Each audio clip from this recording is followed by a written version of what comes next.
दिल्ली के नंदनगरी इलाके में कुछ हमलावरों ने एक युवक पर जानलेवा हमला कर दिया। घटना उस वक्त की है जब एक युवक डिस्ट्रिक्ट पार्क में दोस्तों के साथ जन्मदिन मना रहा था।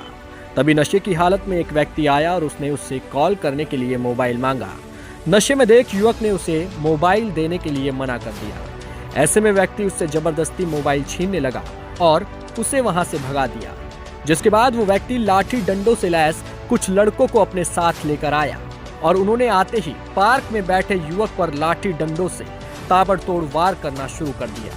हमलावरों ने युवक को इस कदर मारा कि उसे गंभीर हालत में अस्पताल में भर्ती कराना पड़ा, जो कई दिनों तक बेहोश रहा।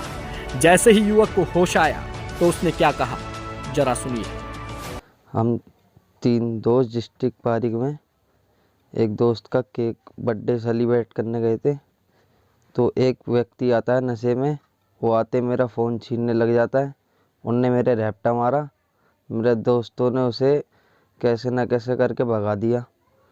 फिर उसके बाद वो व्यक्ति पीछे से आके बैट मारता 2-3 सर में, 3-4 बैट मेरी कोहनी पे मारता, मेरी हड्डी टूट गई सर में चोट। फिर एक और बल्ला मारा उसने मेरे।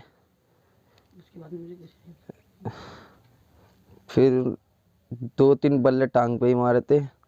मेरे पास नीचे से बच्चे भाग के आते हैं। उन्होंने कहा कि ऐसे ऐसे आपके बेटे को खून में लथपथ कर रखा है डिस्ट्रिक्ट पार्क में। मैंने कहा वो तो ड्यूटी पे गया है।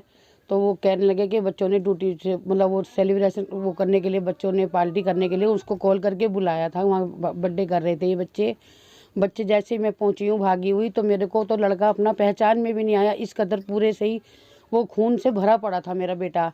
मैं पहचान भी नहीं पाई। जब उसने ही मुझे देखा, मैंने उसके कपड़े से पहचाना कि ये मेरा बेटा है। मैंने एकदम से जो हाथ पकड़ा, कहता मम्मी मेरा हाथ तोड़ दिया इन बच्चों ने। फिर मैं उसके बाद अपने लड़के को, मेरे को कुछ नहीं समझ में आया बेटा, मैंने अपने लड़के को ये शॉल से पकड़ा एकदम से, मैं हॉस्पिटल लेके भागी। मैं उसके बाद मुझे कुछ नहीं होश के मैं किसको क्या करूँ, फ़ोन करूँ किसको नहीं करूँ, क्योंकि वहाँ भी उसकी सुनवाई नहीं हो रही थी। वहाँ पर भी सब अपने लिखने में और उसमें लगे हुए थे। मैंने कहा पहले इसकी पट्टी करो। तो उन्होंने फिर कह सुन के फिर पुलिस वाला आया, कर रहे हैं करेंगे, आफत नहीं आ रही है। उसके बाद इसको वहाँ पर भी कहने लगे जी हड़ताल है, ज़्यादा इसके ऊपर ध्यान ही नहीं दिया जा रहा था। फिर उसके बाद जैसे तैसे उन्होंने इसकी पट्टी करी। हम सारे के सारे, इसके पापा भाई, हम सब बच्चे के उसमें लगे थे, क्योंकि इसकी हालत बहुत ही गंभीर थी बेटा। उस टाइम उसको कुछ नहीं मालूम था। फिर उसके बाद मैंने अपना बेटा भेजा कि मैंने कहा जाओ, कोई पुलिस नहीं आ रही, कोई कंप्लेन नहीं, कुछ नहीं है। तो दवाई गोली को वहाँ भी हड़ताल थी। तो हम बच्चे को लेके फिर रात को 11 बजे हम हॉस्पिटल जनरल पहुँचे। उसके बाद फिर हम ये करकरडूमे के पास पहुँचे, वहाँ भी नहीं हमारे बच्चे की, वो कहीं हर जगह हड़ताल थी। फिर सफदरजंग गए, मेडिकल गए, कुछ नहीं हुआ। उसके बाद हम घर में ही लेकर के आए अपने बच्चे को। घटना के बाद पुलिस ने मामला दर्ज कर लिया है और घटना के मुख्य आरोपी राजेश को गिरफ्तार कर लिया है। सवाल ये उठता है कि बदमाश इतने बेखौफ क्यों हैं? क्या बदमाशों में पुलिस और कानून का डर बिल्कुल ही खत्म हो गया? दिन दहाड़े हुई इस वारदात ने पुलिस को भी कटखड़े में ला खड़ा किया है।